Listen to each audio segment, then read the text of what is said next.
قرآن مجید فرقان حمید کا جو آغاز ہے وہ کس سورہ مبارکہ سے ہوتا ہے؟ سورۃ الفاتحہ۔ اچھا، سورہ فاتحہ جو ہے نا، اس کو قرآن مجید کا آپ خلاصہ کہہ سکتے ہیں، سمری، قرآن مجید کی سمری، یعنی گویا آپ یوں سمجھ لیں کہ قرآن مجید کو اگر آپ کھول کر دیکھیں تو اس میں بے شمار مضامین ہوں گے،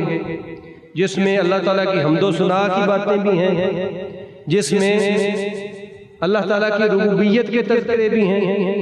عالمین کے تذکرے بھی ہیں، اللہ تعالیٰ نے کتنے عالمین پیدا فرمائے،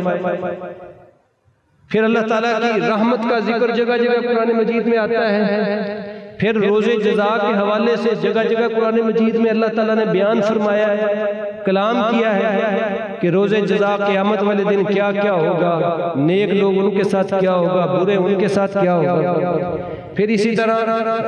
ہدایت کے رستے کے بارے میں قرآن مجید بھرا ہوا کہ ہدایت کا رستہ کون سا ہے، نبیوں کا، صدیقین کا، شہداء کا، صالحین کا،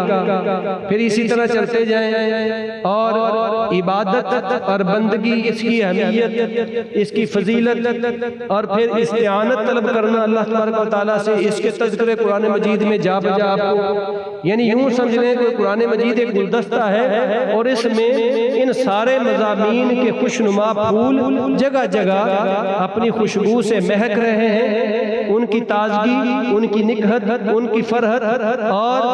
ان کا جو ہے وہ نور قرآن کریم میں پھیلا ہوا ہے، اور آپ جب سب کو اکٹھا کر دیں تو پھر سورہ فاتحہ بنا۔ یہ سارے مضامین جو قرآن مجید میں سکیٹرڈ ہیں، یوں سمجھ لیں کہ اللہ تبارک و تعالیٰ نے سورہ فاتحہ میں سب کا خلاصہ پیش کر دیا،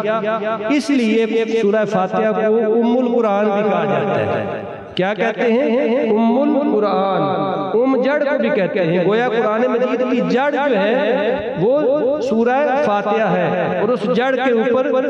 تنا بھی ہے، شاخیں بھی ہیں، پتے بھی ہیں، پھل بھی ہیں، پھول بھی ہیں، سارا قرآن مجید اس جڑ کے اوپر قائم ہے، اور جڑ نہ ہو تو پھر باقی چیزوں کا وجود ختم ہو جاتا ہے، اس لیے سورہ فاتحہ کو ام القرآن بھی کہا جاتا ہے۔ اسی طرح سورہ فاتحہ کے 22 نام ہیں۔ کتنے نام؟ 22 نام ہیں، اور عمومی طور پر آپ جانتے ہیں کہ جس چیز کے نام زیادہ ہوتے ہیں اس کی شان بھی زیادہ ہوتی ہے۔ کیا جی؟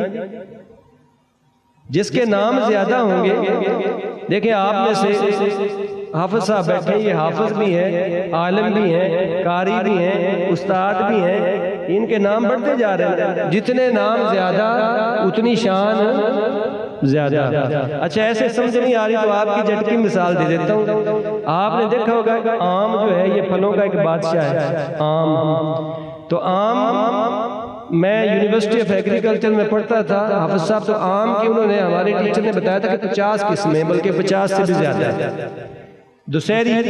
وسہری ویسے کہتے ہیں، دسہری ہم کہتے ہیں، لنگڑا آم، دیسی آم، ٹنگ، انور لٹور،